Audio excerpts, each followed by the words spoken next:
So today is the second Sunday of Easter. Easter is a season, and it lasts about 40 days until the Ascension. So last week, I wanted you to feel the grandeur of Easter. And so I suggested you use big words in describing it. I also wanted you to feel the shock and surprise that those first visitors to that empty tomb had. So often we come to church, and even Easter, like, okay, we've done this before. So I wanted you to feel that sense of newness, of surprise. So I suggested that we have a drawing, and we would pick which Sunday of the year would be Easter, but we wouldn't tell anybody. And so every Sunday you would come wondering whether this was Easter Sunday or not. Thirdly, after experiencing this life-changing experience, the only response could be to run and tell others. That is the story of Easter. Those who experienced that tomb went and told others. Some ran, some walked, some went home.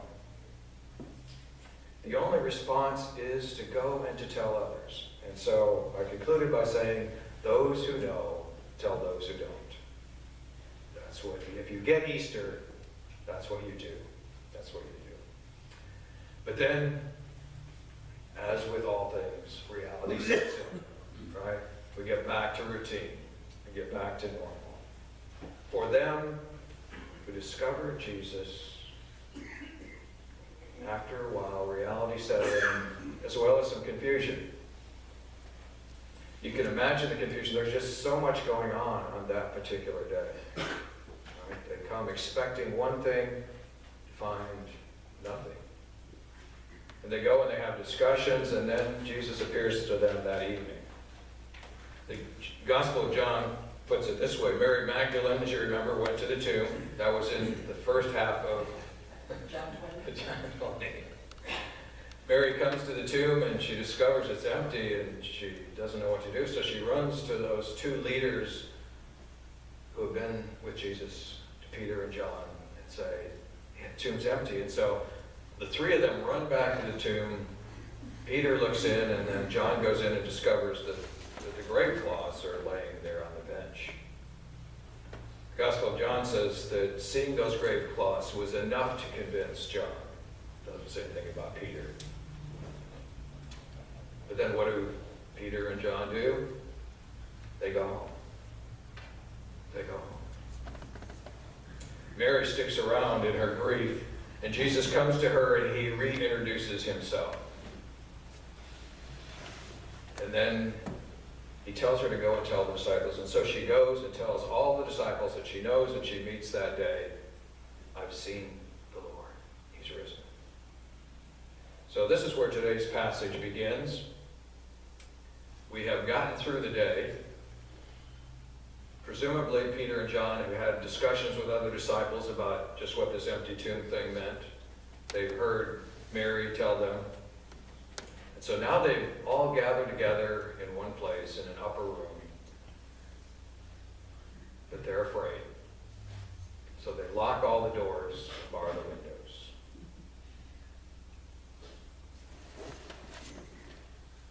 So the next thing that happens is Jesus appears.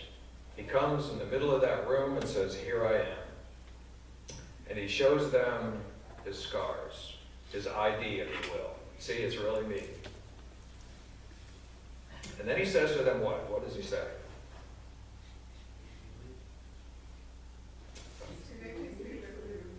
Have peace. May peace be with you. It's more have peace than may peace be with you. May peace is kind of, it'd be kind of nice. But he commands them to have peace.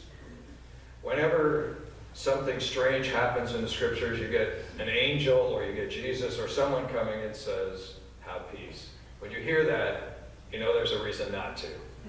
Right? But finding peace in the midst of that is what the gospel is about. And so then Easter Day ends. Jesus disappears. And so the first half of our scripture passage today ends.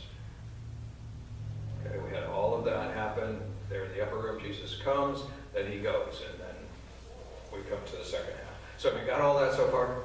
Because it's going to get worse. Or better. Or better. So there's a lot of stuff happening.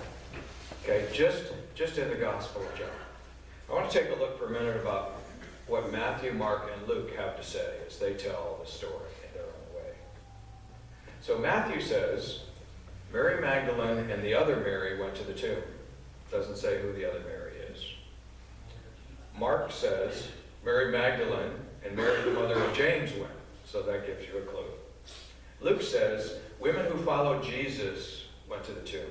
Later on he says that it's Mary Magdalene, Joanna, Mary the mother of James, and other women who had followed. So a group of them.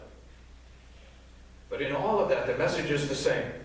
They discover the empty tomb,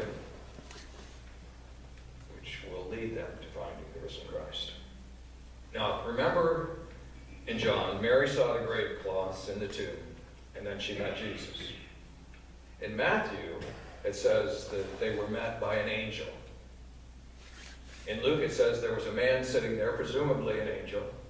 In Luke, it says there were two men who were standing there. So much stimuli. So much confusion. That's what happens when you tell your own story. It's all natural. So what happens next? What do Mary and Martha and Peter and James, or Peter and John do in response to the empty tomb? And John, Peter, and John went home. But Mary meets Jesus, and then she went and told the disciples, I've seen the Lord. And then the next thing that happens is we discover them in the upper room. In Matthew, Mary Magdalene and the other Mary ran from the tomb in fear and great joy to tell the disciples. Then Jesus meets the disciples in the upper room. And then Matthew's gospel jumps directly to the ascension. So Easter Day he appears, and we hear nothing from Matthew about what Jesus does in those 40 days until the ascension. In Mark, the women fled from the tomb trembling and astonished, it says. And they said nothing to anyone because they were afraid. Then Jesus appears to Mary and to two travelers. Any idea who those two travelers might be? The other Mary? No. You kind of have to go to a different gospel for this one. Probably those on the road to Emmaus. He met those two and walked with them, remember? And when they stopped to eat, they still hadn't recognized it was Jesus who was walking with them. Oh, the eat, right? No, two of the disciples. And when Jesus took the bread and he broke it, they recognized it was Jesus. That's Peter, right? No, that wasn't Peter. No, that's later. That's earlier and later. So these two disciples, as soon as Jesus has broken the bread, they recognize who it is. Then Jesus disappears. And they get up from the dinner table and they run back to Jerusalem. They find where the disciples are and they gather in that upper room.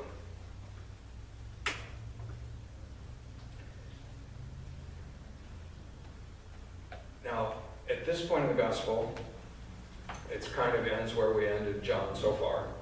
And then Mark jumps ahead to the ascension. Okay, so that's that gospel. In Luke,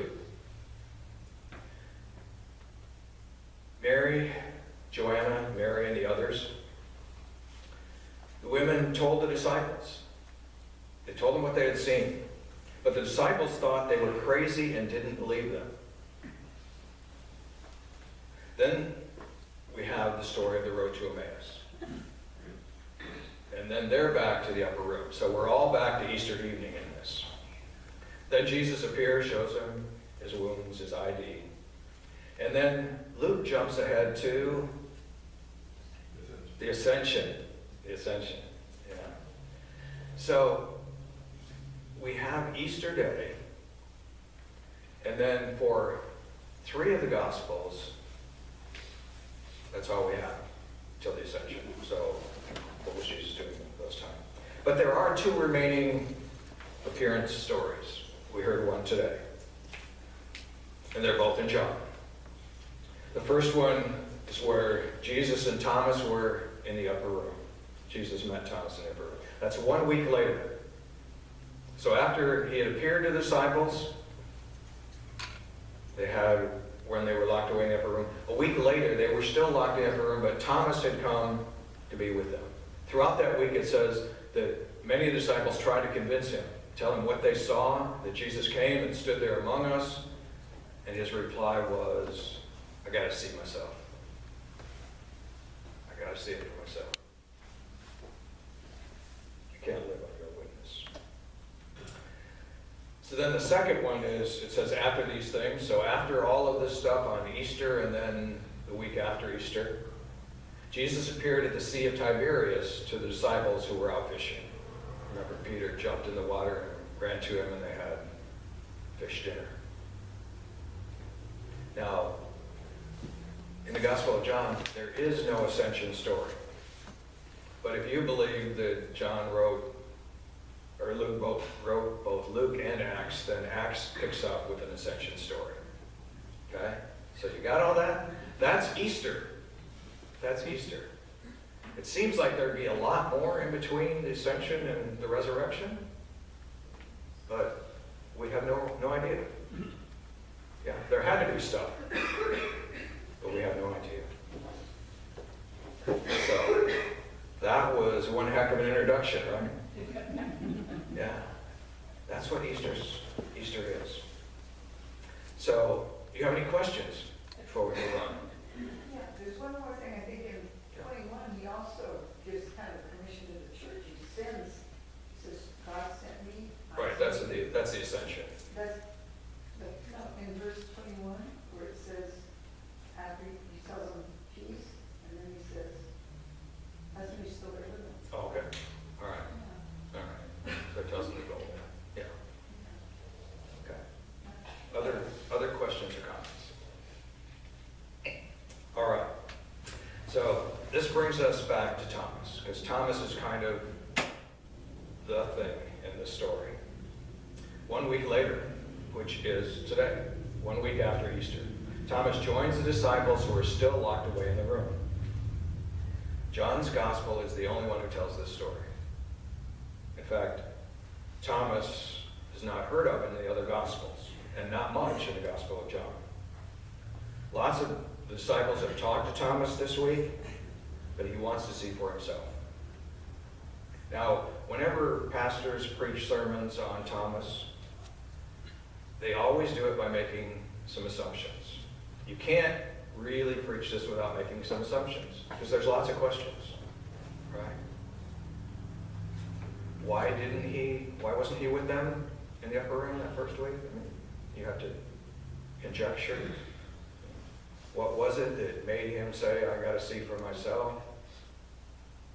All of those kinds of things. So, another possibility is to list all those reasons that you think could possibly be, and leave you to decide. So, what do you think about Thomas? Why do you think he wasn't in that upper room on Easter evening? What do you think that was? Disillusion. Disillusion? Okay. Saw his master die. That wasn't what he expected. Yeah. Maybe he had a job, had to work. Maybe he had to go back to work. He was probably hiding someplace else. Maybe hiding somewhere else, yeah. Okay. Other thoughts? Why do you think he might not have been there? He could have been bringing supplies to people in the room. Making McDonald's run. Somebody mentioned that in the first service, yeah. Yeah. Maybe he was just flat out depressed. Right? It was just too much for him.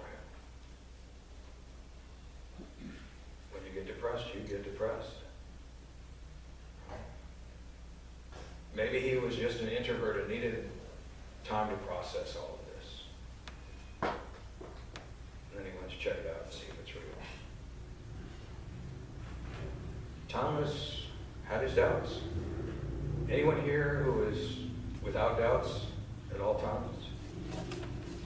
Well, one sermon that I read had an interesting point. It said, Thomas is not really a name.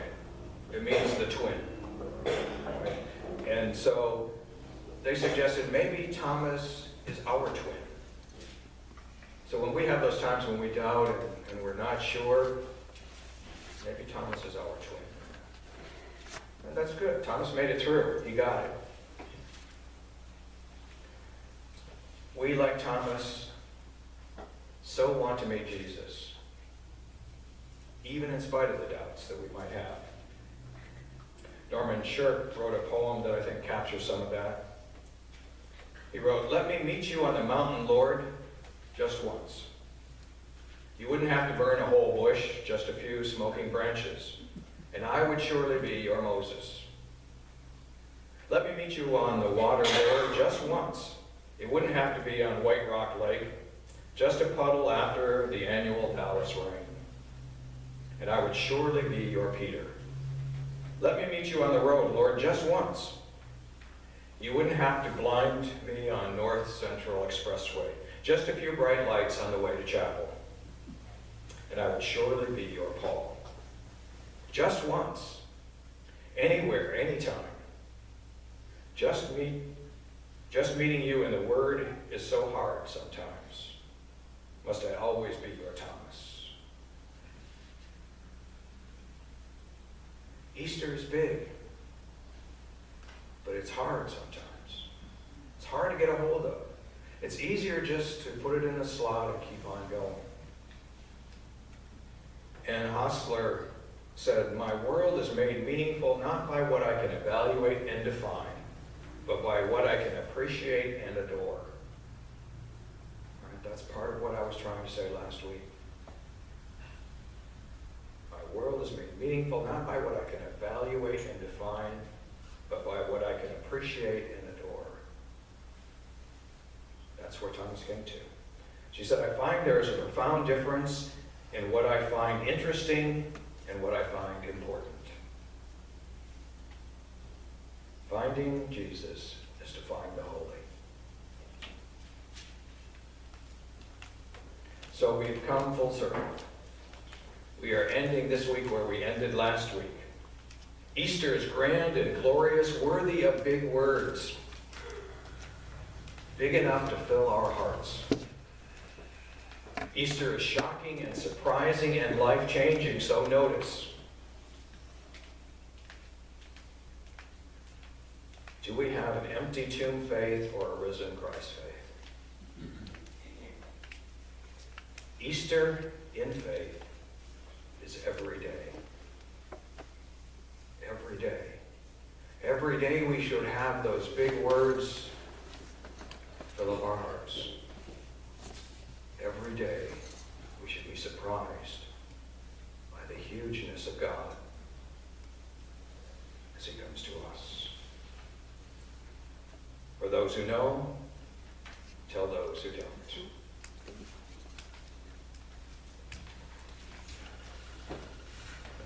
Now, as we remember how God has come to us in so many ways, we call our ashes forward and we give.